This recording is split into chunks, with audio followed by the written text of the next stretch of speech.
எங்களை படைத்து பராமரிக்கின்ற பரலோக பிதாவே, உம்மை நாங்கள் போற்றுகிறோம், புகழ்கிறோம், உமக்கு நன்றி செலுத்துகிறோம். இந்த வகுப்பில் கலந்து கொள்ளுகின்ற ஒவ்வொரு மக்களையும் ஆசீர்வதித்தருளும்.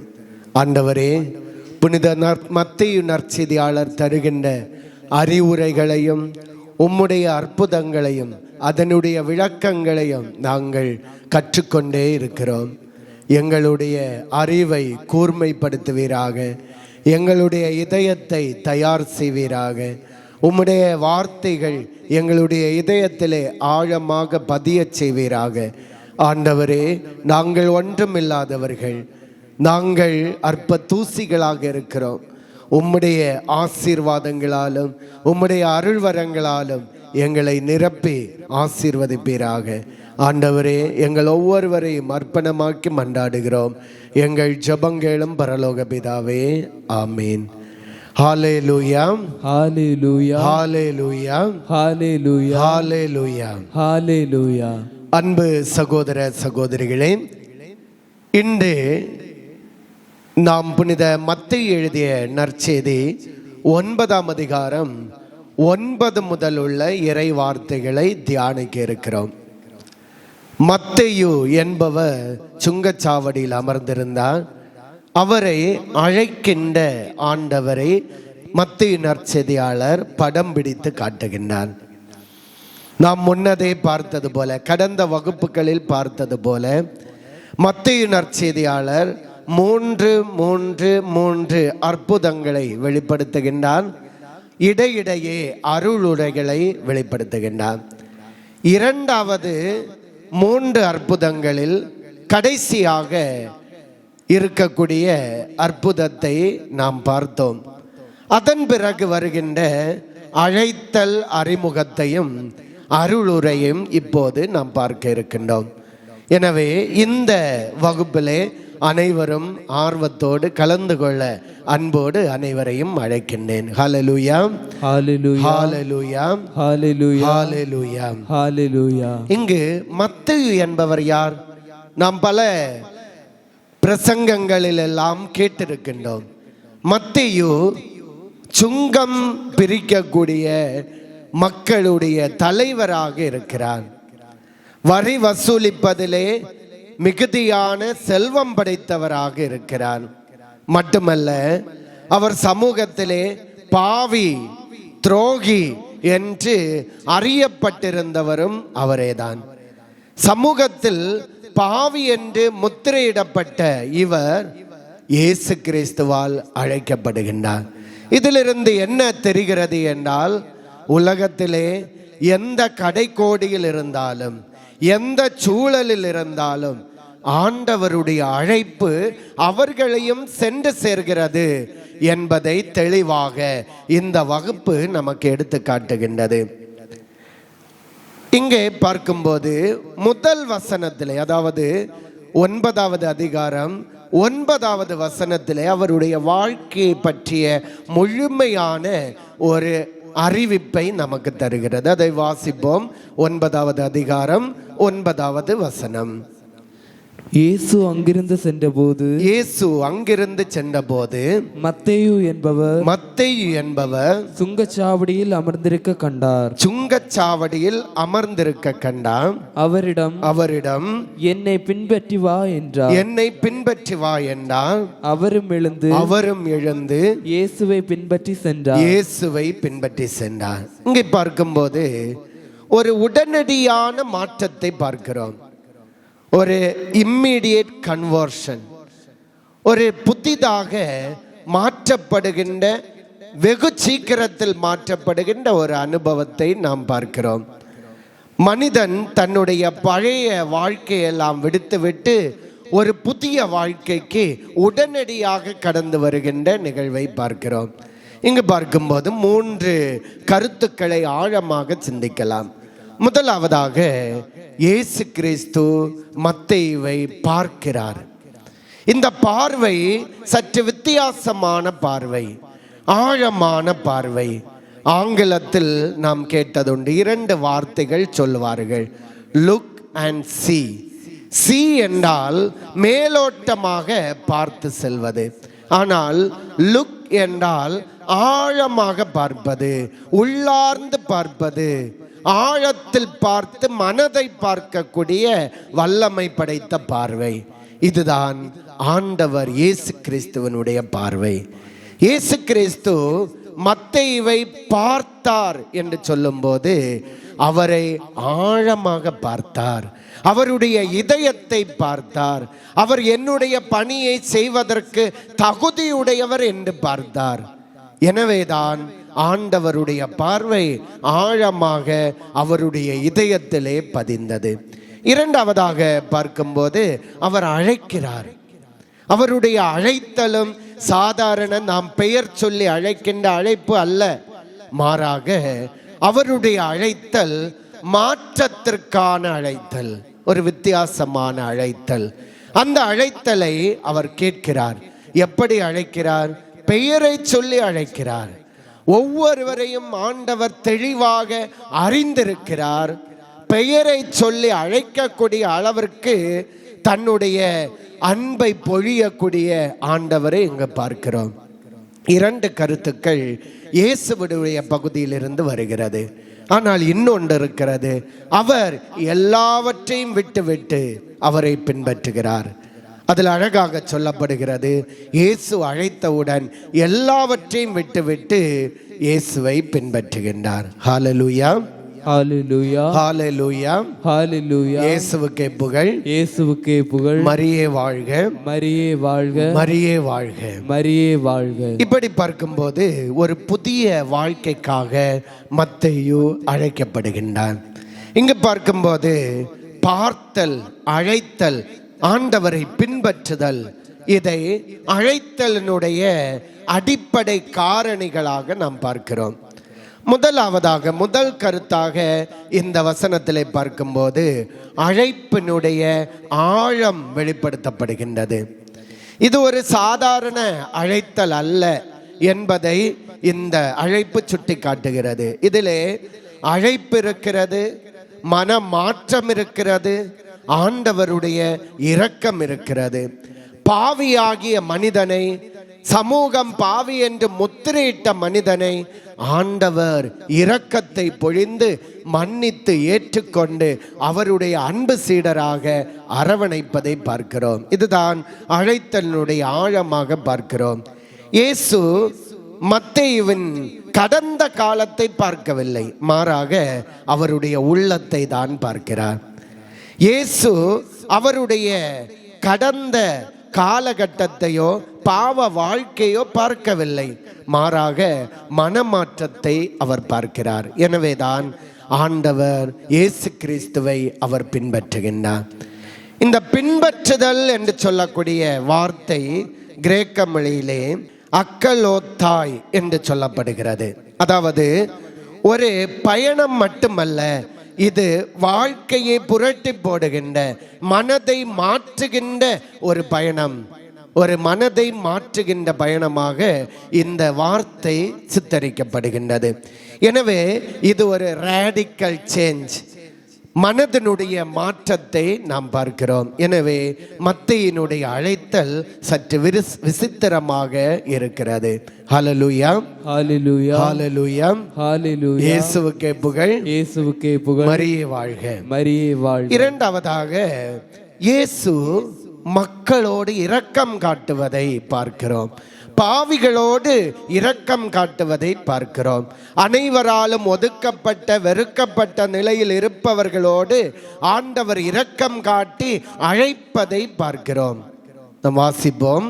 மத்தேயு எழுதிய நற்செய்தி 9ஆம் அதிகாரம் 10வது வசனம், 10, 11 வசனங்களை வாசிப்போம். பின்பு அவருடைய வீட்டில் பந்தியில் அமர்ந்திருந்த போது வரி தண்டுபவர்கள் பாவிகள் ஆகிய பலர் வந்து இயேசுவோடும் அவருடைய சீடரோடும் விருந்துண்டனர். ஹல்லேலூயா, ஹல்லேலூயா, ஹல்லேலூயா, ஹல்லேலூயா, ஹல்லேலூயா. இயேசு கிறிஸ்து இங்கு ஒரு புதிய சித்தாந்தத்தை தன்னுடைய செயல் மூலம் வெளிப்படுத்துகின்றார். யூத கலாச்சாரத்தில் ஒருவர் ஒருவருடைய இல்லத்தில் வந்து உண்கிறார் என்றால் அவர்களை ஏற்றுக்கொள்கிறார், அவர்களை அன்பு செய்கிறார், அவர்களுக்காக தங்களை அர்ப்பணம் செய்கிறார் என்பதை வெளிப்படுத்துகின்றது. இங்கு பாவியாகிய மத்தேயுனுடைய இல்லத்திலே கடந்து சென்று ஆண்டவர் உணவருந்துகிறார் என்றால் இயேசு அவரை ஏற்றுக்கொண்டிருக்கிறார், அவரை அன்பு செய்கிறார், அவர்களை உட்கொள்கிறார் என்பதை வெளிப்படுத்துகின்றது. ஆமன்பானவர்களே, இது பரிசேயர்களுக்கு ஒரு புதிய அதிர்ச்சியை உருவாக்கியது. ஹல்லேலூயா, ஹல்லேலூயா, ஹல்லேலூயா, ஹல்லேலூயா, ஹல்லேலூயா. எனவேதான் ஆண்டவர் இரக்கம் காட்டக்கூடியவர், பாவிகளை அன்பு செய்யக்கூடியவர் என்று தெளிவாக சொல்லப்படுகிறது. ஹல்லேலூயா, ஹல்லேலூயா. இயேசுவுக்கே புகழ், இயேசுவுக்கே புகழ். மரியே வாழ்க, மரியே வாழ்க. இயேசு இங்கு சமூக எல்லைகளை உடைக்கின்றார்.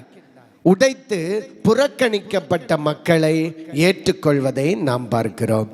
எனவே ஆண்டவர் சொல்லால் அல்ல செயலால் காட்டுவதை மத்தேயு நற்செய்தியாளர் இங்கு வெளிப்படுத்துகின்றார்.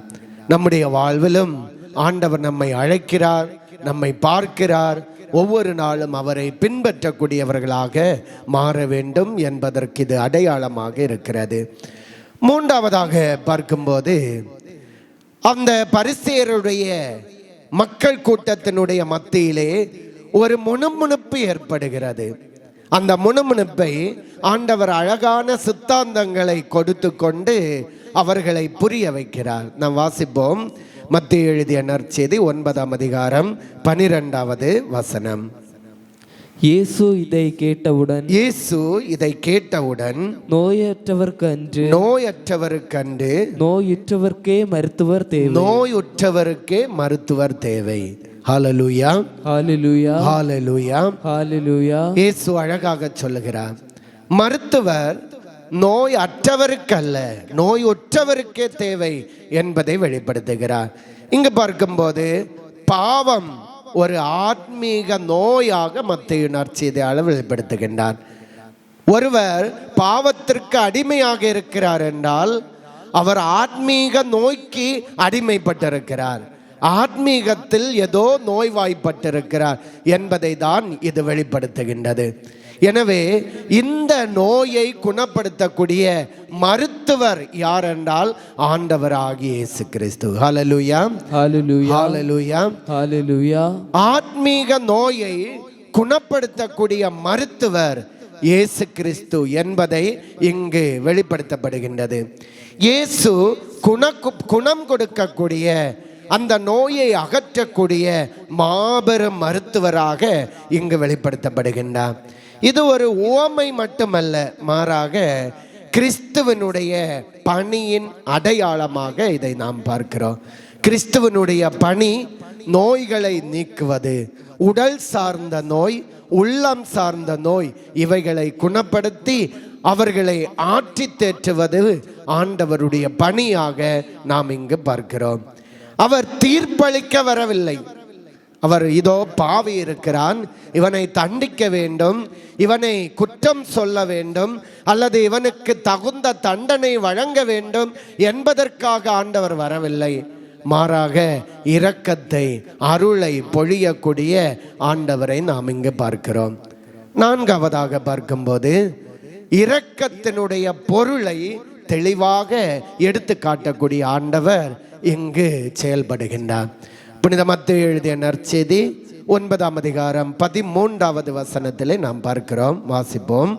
பலியை அன்று இரக்கத்தையே விரும்புகிறேன் என்று சொல்லி இரக்கத்தினுடைய பாடத்தை கற்றுக் கொடுக்கின்றார்.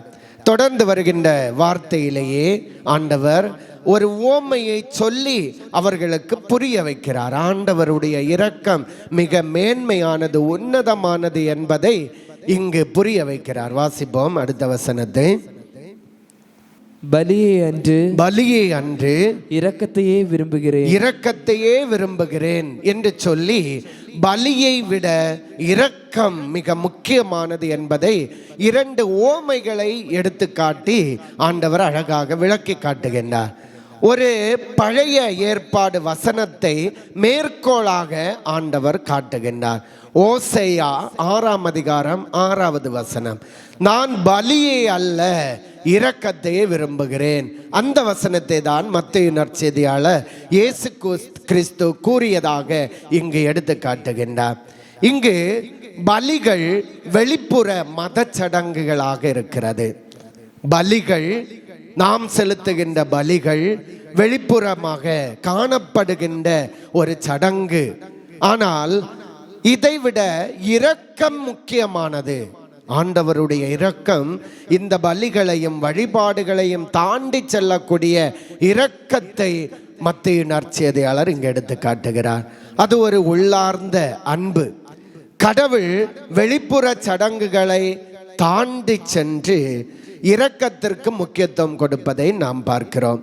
இறுதியாக நாம் பார்க்கிறோம், இயேசுவினுடைய அழைப்பு என்பது நம்முடைய தகுதியை உள்ளடக்கியது அல்ல, மாறாக அவரது இரக்கத்தை முன்வைத்து அழைக்கப்படுவது என்பதை இங்கு சுட்டி காட்டப்படுகிறது. மத்தேயுவை அழைத்த ஆண்டவர் நம்மையும் ஒவ்வொரு நாளும் அழைத்து கொண்டே இருக்கிறார். அவர் இரக்கம் மிகுந்த தந்தை, மன்னிக்கக்கூடிய தந்தை, ஏற்றுக்கொள்ளக்கூடிய தந்தை, அரவணைக்கக்கூடிய தந்தை. நம்மை எல்லோரையும் அரவணைத்து பெயரை சொல்லி அழைக்கின்றார். நம்முடைய பகுதியிலிருந்து வர வேண்டியது, நாம் அவரை முழுமையாக பின்பற்ற வேண்டும். முழுமையாக அவரை பின்பற்றும் போது முழுமையான ஆசீர்வாதங்களை பெற முடியும். எனவே அவருடைய அழைத்தலுக்கு செவிமடுப்போம். அவருடைய அழைத்தலை கேட்டு எல்லாவற்றையும், பழைய பாவங்களையும் பழைய சூழல்களையும் விட்டுவிட்டு அவரை பின்பற்றுகின்ற நல்ல மனிதர்களாக மாறுவோம். அதற்கு இறைவன் நம்மை நிறைவாக ஆசீர்வதிப்பார். நாம் அனைவரும் கண்களை அடைத்து ஒரு நிமிடம் செபிப்போம். அன்பின் பரலோக பிதாவே, உம்மை நாங்கள் போற்றுகிறோம், புகழ்கிறோம், உமக்கு நன்றி செலுத்துகிறோம். இந்த வகுப்பு வழியாக மத்தேயுவை அழைத்து புனித வாழ்க்கைக்கு கடத்தி விட்டீரே, நன்றி செலுத்துகிறோம். அதே போல எங்களுடைய வாழ்வும் பாவ நிலையிலிருந்து புனித நிலைக்கு அழைக்கப்படுகின்ற ஒன்று என்பதை புரிந்து கொள்ள வல்லமை தாரும். நாங்கள் பல வேளைகளிலே உம்முடைய அழைத்தலை புரிந்து கொள்ளாமல் இருக்கிறோம். நீர் எங்களை அழைத்து எங்களை வேறுபடுத்தி பார்க்கும்போது, எங்களை அழகாக பார்த்து எங்களுடைய உள்ளங்களை பார்த்து அழைக்கிறீர் என்பதை புரிந்து கொள்கிறோம். ஆண்டவரே, பல விமர்சனங்கள் வந்தாலும் அவர்களுக்கெல்லாம் அதை புரிய வைத்து கொடுத்து எங்களுக்கும் ஒரு புதிய அழைத்தலை தந்த மேலான அருளுக்காக நன்றி செலுத்துகிறோம். இறைவா, எங்கள் ஒவ்வொருவரையும் உம்முடைய அழைத்தலை பெற தகுதியுடையவர்களாக மாற எங்களை ஆசீர்வதிப்பீராக. பிதா சுதன் பரிசுத்தாவின் பெயராலே ஆமீன்.